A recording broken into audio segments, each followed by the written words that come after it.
आमदार शशिकांत शिंदे यांनी तापोळा विभागातील कार्यकर्त्यांची धावती भेट घेऊन जनतेचे आभार मानलेले आहेत। यावेळी त्यांच्याशी थेट बातचीत केली आहे आमचे व्हीएम न्यूज मराठीचे प्रतिनिधी संतोष मालुसरे यांनी।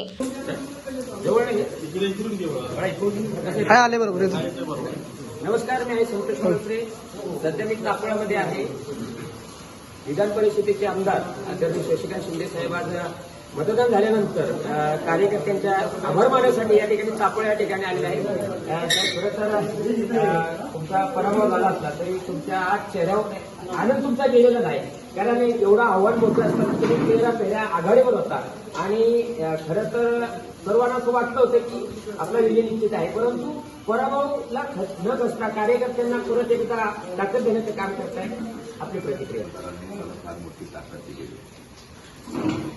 पराभव तांत्रिक असतो पण पराभव तो पराभव असतो।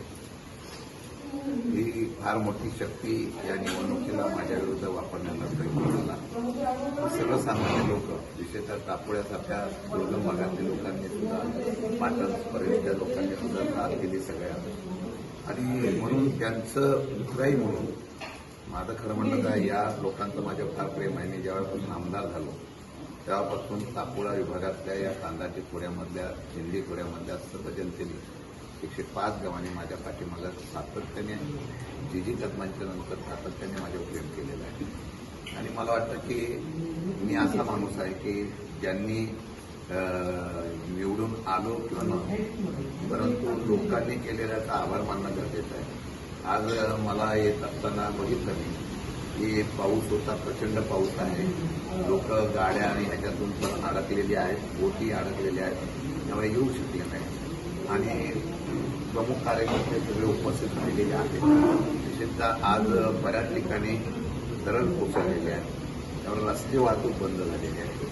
ती बंद झालेली वाहतूक सुद्धा पाहायची होती, मला अडचणी जाणून घ्यायच्या होत्या, आणि म्हणून मग मी इथे आलो होतो। आज बऱ्याच आमच्या कार्यकर्त्यांचं मी अभिनंदन आणि आभार मानतो, की जनतेचा आभार मानतो की आपण माझ्यासारख्या कार्यकर्त्याच्या पाठीमागे, हे खरं माझं भाग्य आहे। 15-20 वर्षानंतर सुद्धा लोक आजही तेवढेच माझ्यावर प्रेम करतात, की मला बघून फार समाधान वाटतं। आणि आता कर्तव्य आहे, निवडणूक निवडून आलो म्हणूनच आपण इथं लोकांचे प्रश्न सोडवले पाहिजे या विचाराचा मी नाही, म्हणून माझं कर्तव्य म्हणून मी आलेलो आहे। तर मला वाटतं की तापोळ्याच्या पर्यटनाला वाव दिला पाहिजे, कारण काय झालंय, मुनावळ्याला जर निघाल्यानंतर तापोळ्यावर काही परिणाम झाला, खाजगीकरणाचा क्रम वाढायला लागलेला आहे।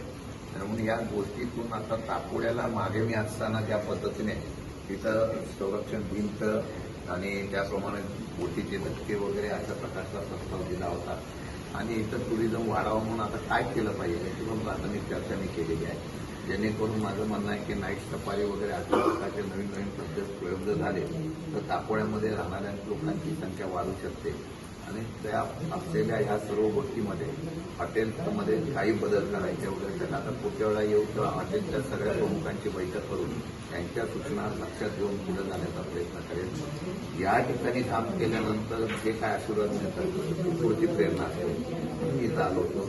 तर मला वाटतं की पराभव झाला त्याच्यापेक्षा जो लढतो तो विजयी तरी होतो, नाही तर पराभव होतो। म्हणून लढणाऱ्या माणसाने कधी त्याच्यामध्ये हे करायचं नसतं, आणि पवार साहेबांना अनेक दिवसामध्ये मानून आमच्यासारख्या सैनिक उड्या घेत असतात, आणि त्यामुळे काय अडचण येत नाही। पुढचा दिवस चांगले असतात, सरकार आपलं येईल अशी अपेक्षा। पुढील दिशा काय ठरवायचं? काय नाही, पुढील दिशा काय नाही। महाविकास आघाडीचे सगळे आमदार, महाविकास आघाडीचं यशवंत विचाराचा सातारा जिल्हा परत, शरद पवार विचाराचा सातारा जिल्हा परत उभा करायचा, आणि सामान्य कार्यकर्त्यांना घेऊन परत हा इतिहास घडवण्याचा प्रयत्न करायचा, ही दिशा आहे। तर हे होते शशिकांत शिंदे साहेब, अतिशय असे सुंदर अशी प्रतिक्रिया दिलेली आहे। हारलो तरी जो लढतो, तो संघर्ष करतो, तो नेहमीच विजयाच्या मार्गावर असतो, असेच त्या शिंदे साहेबांनी आपल्या प्रतिक्रियेने उत्तर दिलेले आहे। कॅमेरामन संजय वलसर, मी संतोष मालुसरे, व्हीएम न्यूज, तापोळा।